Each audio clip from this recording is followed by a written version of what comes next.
Today on CityCast Denver. Is the pandemic over?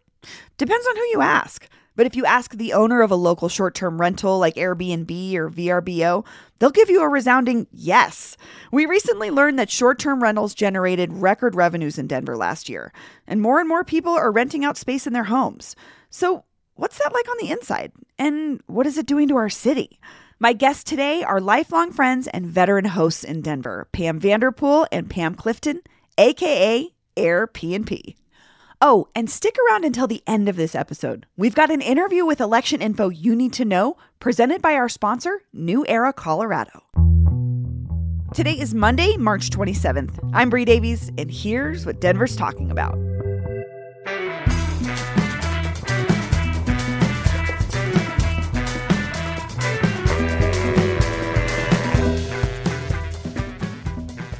Pam Clifton and Pam Vanderpool, a.k.a. Pam C. and Pam V. Welcome to CityCast Denver. Thank you. We're excited to be here. So I wanted to talk to you both because I read this recent report in Business Den that said short-term rentals like Airbnb raked in record profits last year. And I am so curious, what's going on? Well, one thing I think that's going on is that there's just, and this is pure speculation. Not we like don't actually know, but it's true. We should tell the audience that we don't really know anything. But I'm not going to let you tell the audience that. We know some things. We actually do. But I speculate a couple of things. One is I just think that it's probably grown since the pandemic loosened up, So these are like post-pandemic or at least post-lockdown-ish numbers. Exactly. And people just started, wanting to go do more things. But I also think that that part of it too is just that prices are so, oh my God, I can't believe how much. Do you find that true, Pammy? I actually, we have kind of raised our prices a little bit, though we don't pull in as many people in the winter months. People really like to come to Denver in the spring, fall, and summer. Interesting. But we did raise our prices a little, and that was one thing that was interesting to me. I did see that in 2021, we had an 83% occupancy rate, so we had a lot of people in there. But the total that we earned in 2021 was like $50,000. And I'm sorry, Pam, you rent out my house, your whole house, which is in the 3 basement. Bedrooms. That's right. So to give you some background, we're pretty close to the Denver Botanic Gardens, and that's a good place to be for weddings and things like that, and not too far from downtown. And when we started in 2012, we just kind of rented one room in our house, shared the kitchen with everybody. We lived upstairs, and they were on the main floor. And then we had 3 bedrooms. My husband, who's an entrepreneur and likes the money, and he realized this was going to be a cash cow before I did. And so he said, let's rent out this other bedroom upstairs. And I said, well, we'll have to share our bathroom with them. Okay, well, let's see if they'll do it. And they would. They were happy to share our bathroom with us. I mean, I hate to be this guy, but I'm an adult now, and I would love to not have to share a bathroom with anyone, let alone a stranger. And you were okay with this? Yeah, but think, money. Yeah. The answer to that is money. Okay. It's fair. Greed. That's all. I mean, I used to work in a big law firm and made a lot of money, and it made me miserable and sick, so I wanted out. And Airbnb is kind of my replacement, my way to make money. Honestly, if we didn't have Airbnb, we'd have to sell the house. Really? We could not afford our mortgage anymore. Yeah. This pays our mortgage, our utilities, and then some. And they've actually moved into their basement. Yeah. Now rent out the whole house, basically. So that $50,000 you made 2021 was renting out your whole house for 3 bedrooms. Okay. For 3 bedrooms. And then in 2022, we had a 71% occupancy rate. That's less than 83%, but we made $61,000. So it's because we're charging higher prices. So you both have been doing this for a long time, right? Since 2012 for me. And for you, Pam?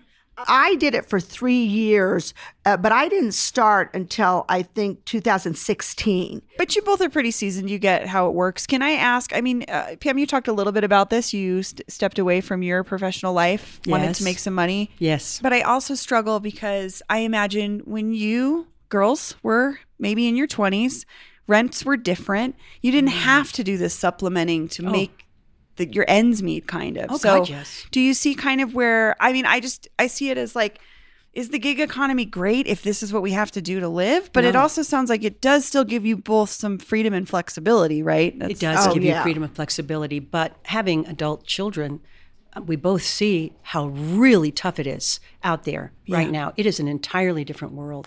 And having to put together several jobs, and especially because, and this is a problem in a lot of places where you have Airbnb, investors buy up the houses and then push the rents up with Airbnb, and then young people or people that are in the service world can't afford rent anymore. Right. And you're not supposed to. They've made laws in Denver that are supposed to prevent that. Well, but they're difficult to enforce. That's what I want to talk to you both about, because back in 2017, there was this super controversial move. Like, the city of Denver ultimately put in place this licensing system. Mm-hmm. And since you both were involved with Airbnb before that requirement, how did it change things for you?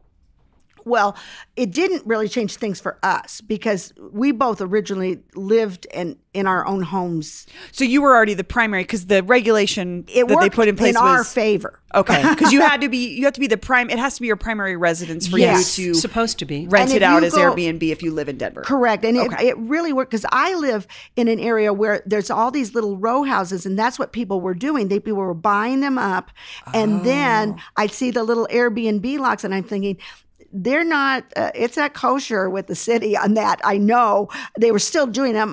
My guess is they found some workaround where they got their mail there or something like that. But I knew it wasn't. And I guess and maybe it's because it worked on our favor, but I could see the complaints of neighbors and why the rule is good, I think, in many ways. To ensure that there's someone living in that residence full time, because I know I heard anecdotally sort of some friends in New Orleans say, our whole neighborhood is just Airbnbs all of a sudden and there's no neighbors. Exactly. That would be hard. That's a really good point. It takes away from that. The parking becomes atrocious for people who live in the neighborhood.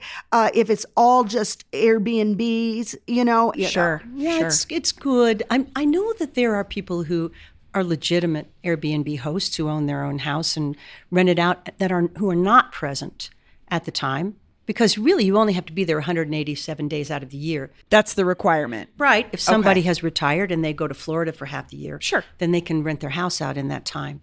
But, sometimes I've had guests who are loud and you want to, because we're close by, we can talk to them and say, hey, we got to respect our neighbors. Quiet it down. Come on, you guys. Yeah. But that's rare. I mean, people are thoughtful because Airbnb reviews them and they will destroy you. If you have, hosts can put something in place that says, I will not accept any reservations from someone who has one bad review. Interesting. I have that in place. You do? Yeah. But I got to tell you, it's a lot harder to give somebody a bad review than you would think. Oh, yeah. You don't want to do it. It feels terrible. It's really difficult. And I've rarely done it. I don't think I've ever done it because they have a little space where you can give them a personal comment. Yes. And but not the guest. Yes. And it won't be public. So you could mention to them, hey, that's what I do really most kind of of the time. sucked and that you yes. But if they like I had somebody who on something, or I don't know what people do. Exactly. But yeah, I've had great experiences since 2012, and that's so many people. I would assume that's hundreds of people. They compete to get a good. They clean my house better than I clean it half the time. I mean, I've had a couple of exceptions that were pretty shocking as far as not cleaning up after themselves. Oh my gosh! Yes, one poor hairy fellow. I don't know what he did to coat the bathroom in a fine miasma urine, but little black hair stuck everywhere. So he was remarkable, and he stayed with me a month. Wow. Wow. That was a toughie. This episode is sponsored by New Era Colorado. New Era Colorado is a grassroots nonprofit organization that organizes young people through the political process to win on the youth agenda. Young people in Colorado have some of the highest voting rates in the country. We can decide the fate of our local elections. The April 4th Denver municipal election will be close, and your vote holds power. Democracy doesn't get more direct than this. Learn more at neweracolorado.org. Pam, you mentioned that some Airbnb renters live somewhere else for a good part of the year, even after these 2017 licensing rules went in.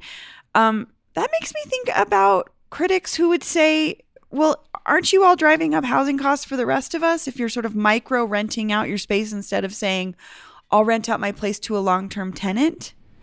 Well, I don't know. Are we? I mean, if I say I rent out my place to a long-term tenant, how is that any different? It's still robbing the rest of the community if I'm got it rented out at a high price. But it is true that short-term rentals do bring in much more money. Right. So much more money. So I would think, like, I have a friend who says, I clean the Airbnbs I used to be able to rent, and now I can't live there anymore. Oh, my goodness. So it would be like you would be taking a rental unit off the market that someone who, say, is a teacher here and wants to live here year-round. But short-term rentals, you make a lot more money. So how do you think about that? I don't think that most of the people who rent are gone 197 days of the year. But I do think that the city doesn't enforce the investors who are buying properties. People like us, how often are we going to do it? I mean, we have to live there. We still want to entertain sometimes. We still want to bring family in. Sure. We still want to, so we're not going to be booked all the time. But people that are investors. So you think that that's the true problem when we talk about the housing issue? I think it is the more. Investors versus the everyday. Yeah, right. I was talking Joes, to you someone. two are that are just like, I just want to make a little money off my space and Right. be able to supplement my income, and I also live here. I was talking to someone about a realtor about she called us to ask if we wanted to sell our house. And we don't have our house on the market right now.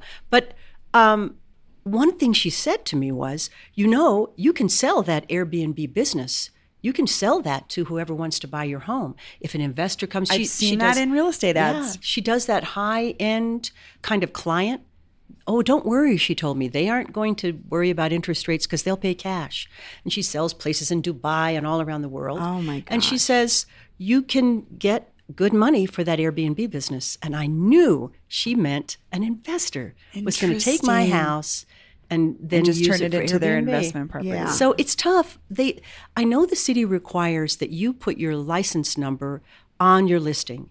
So, but and in order to get a license, you have to prove that you have a utility bill or things that show that you live in the place. So you would think that would do it, but I know that there's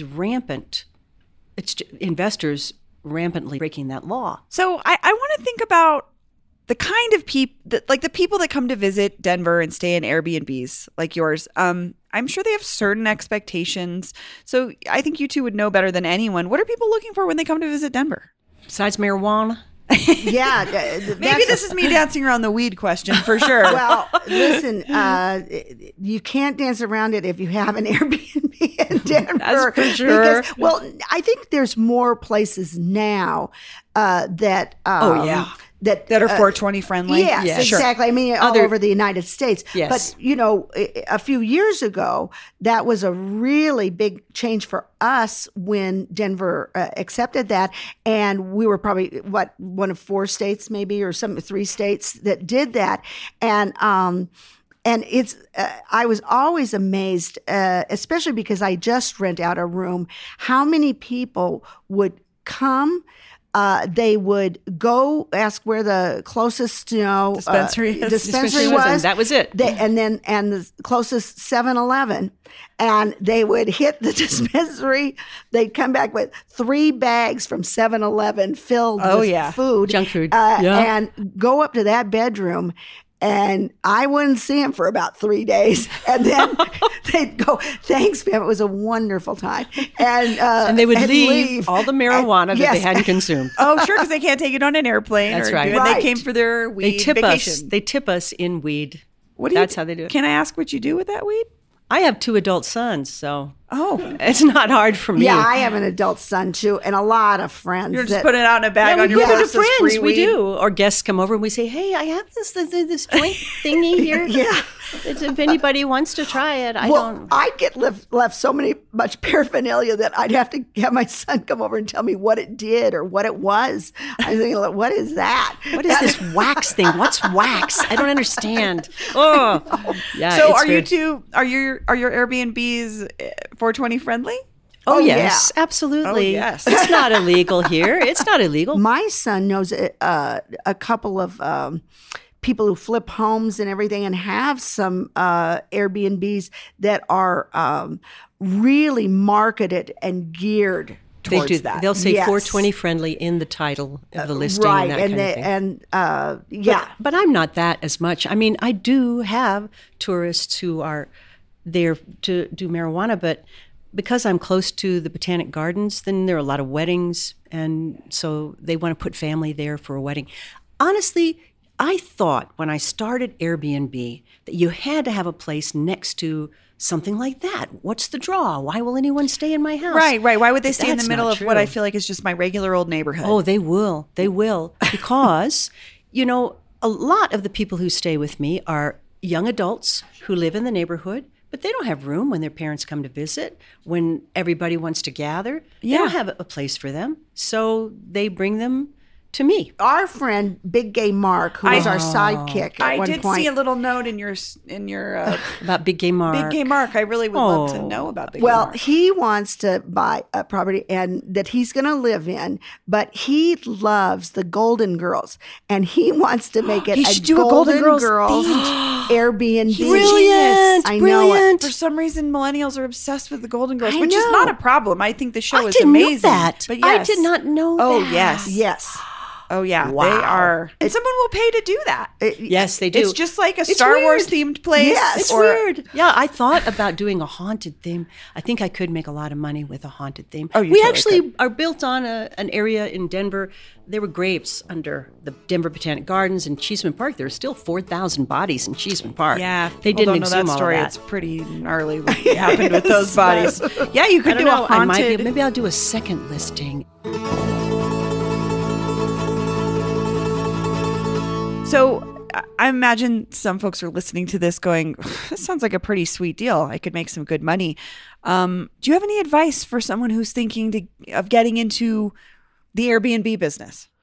I don't know. What would you tell me? Well, she's the one that advised me. So I she did talk Pammy into Yes. That's what good friends do. We Yes. talk them into doing things that we like. Yeah. Exactly. And so that she was the first person I went to when I was thinking about doing it. And she immediately convinced me. So you should give advice, Pam. I think the main thing is whether you have a personality that is willing to let people invade your house or space a little bit. Because some people are really uncomfortable with that. But if you're not, then it is an amazing source of income. But yeah, when Pam first talked me into it and everything, and I was just, I was so nervous. And so I thought, and I got everything in, and I was going to press the button, to get your business started. Get it up. And I thought, okay, well, in a couple of months now, I'll probably have a couple of guests, and then it'll just kind of take off. And I pressed that button, and about 10 seconds later, it went bing, and I looked down, and I had my first reservation. You were like, oh, this is real. Oh, and then it was just constant from there on out. Well, Pam Clifton and Pam Vanderpool, thank you so much for sharing your Airbnb stories. Oh, wow. thank Thanks you. for having This us. has It was been fun to really see you. fun. Appreciate it.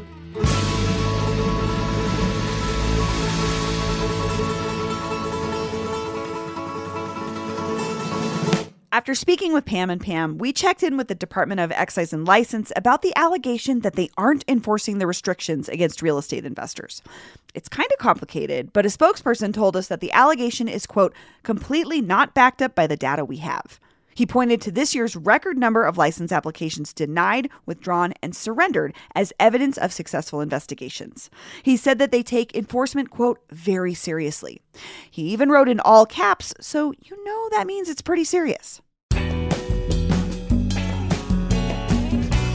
Hey, it's Paul. I'm a producer on the show, and I'm pleased to share the following interview with the sponsor of this episode, New Era, Colorado, about what you need to know about our upcoming election on April 4th. Allie Belknap, welcome to CityCast Denver. Thank you for having me. So you are a field director with New Era, Colorado, which is this super cool, nonpartisan, grassroots, nonprofit organization that engages young people in politics, and we are super close to an election here in Denver. So is this like crazy crunch time for you or what? It absolutely is. So we're on campuses talking to young people. We are texting. We're sending out mail. We're sending out postcards. This election is happening, and we want to make sure young people are turning out in force. But Allie, young people don't care about politics, right? I feel like I hear people say that all the time. I would say that young people do vote. We do care. Colorado boasts one of the highest youth turnout rates in the country. Actually, we lead the nation on youth voter turnout. And it takes Colorado 12 points above the national average for youth turnout, which is really remarkable. Young people make up 1/3 of the electorate in Denver, and that's true for the entire state of Colorado as well. And so when we turn out, we really have the power to make change and to have our voices heard. It's the job of our elected officials and local leaders to take bold action on the issues that impact young people. What do young people care about right now in politics? What are you hearing from them? I'll kind of go back to 2021. So we embarked on a listening tour to connect with young people across Colorado. What we heard was that the top issues for young people are climate action, reproductive rights, economic justice, higher education, student debt. I could go on. I think, we know that young people do take action. They do listen. They do pay attention. And when we turn out, it's really powerful. All right, Allie, I've got a hard question for you. In this election coming up on April 4th, Denver voters are being asked to elect not only a new mayor, but many of us will also be picking a new council person. Which do you think is more important? Which do I think is more important? Well, I would say that they're both extremely important. The first thing I'll say is that our mayor that's a really powerful position in Denver's government structure. One thing I always like to point out is that the Denver mayor has fewer checks and balances than even the governor of Colorado. But I will also say that isn't that interesting? I had no idea. That's crazy. Yeah, they can hire and fire pretty much anyone in government. So they hold the top job for pretty much anything that happens in Denver. But what I'll also say is that the mayor doesn't make laws. That is the job of city council. I think city council plays a really big role in ensuring our city grows in a way that's affordable and sustainable for residents, because we are growing and we can do that in a way where there is enough resources and housing to go around, as long as we're building truly affordable and accessible housing. And the last thing I'll say is that the mayor also creates and proposes our city's budget, and city council has to work with him to edit it and approve it. And so there's just a lot of power in our local government. And yeah, that's what I would say. So I'm hearing from you that they're both very, very important. I guess I won't press you to pick just one. They're both important and they work together. Well, Allie, we already agreed this is crunch time for this election. What do voters absolutely need to know before they vote? Oh my gosh, I love this question because I can't stop talking about it. I was literally doing karaoke this last weekend and I grabbed the mic and I was like, there's an election coming up. Here's what you need to know. I just can't stop talking about it. So this election is so important. We could decide Denver's path for the next 12 years. And that's a big deal. So 12 years from now, young people, you might be going to school, starting families, launching your career, building a business, deepening your roots in the city. And ultimately, I think we all just want to be able to afford to stay in the city that we love. And we deserve to have a say in how all that happens. So the most critical information that I could drive home is that it's never too late to register to vote or update your registration. It's too late to vote by mail. So you will want to go in person to a voter service center or use a drop box. And if you have questions about that, you can just call the Denver County Clerk's office. I would just say, talk to folks that you know, talk to your family, friends, networks, communities. When we show up and we vote our values, we can really chart the course of our city and make sure that our issues are represented. And so that's what's happening. We've got an election happening and we want folks to get out there. Allie, I have to go back and follow up on something important. You grabbed the mic at a karaoke night to talk about politics? How did that go over? So I got great feedback from people who were just kind of in the crowd. But then the person who was controlling the DJ booth, they were like, hey, no politics at this karaoke bar.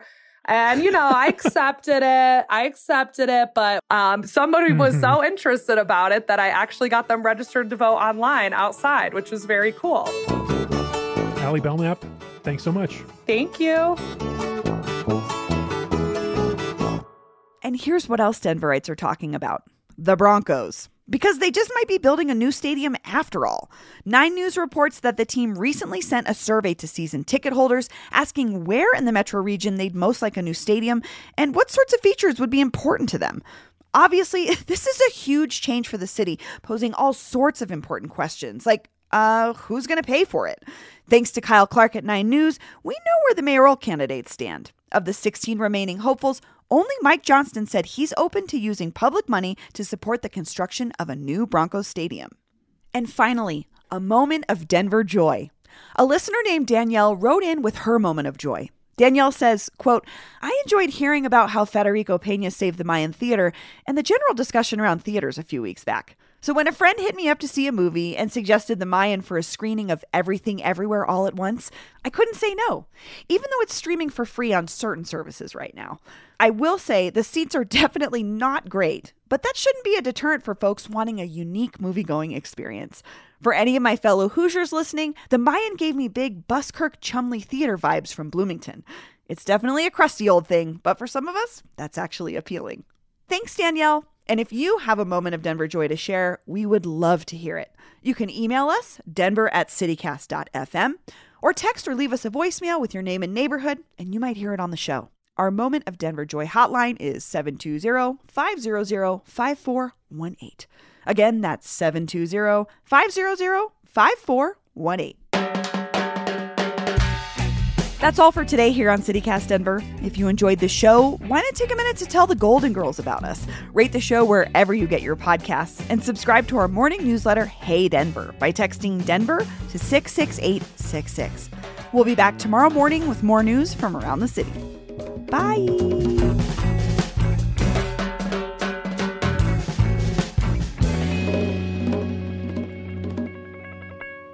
March 27th. That means my favorite podcast, You Must Remember This, comes back next week. And her husband's Ryan Johnston. Isn't he from here? Maybe it's just my excuse to have Karina Longworth on the show.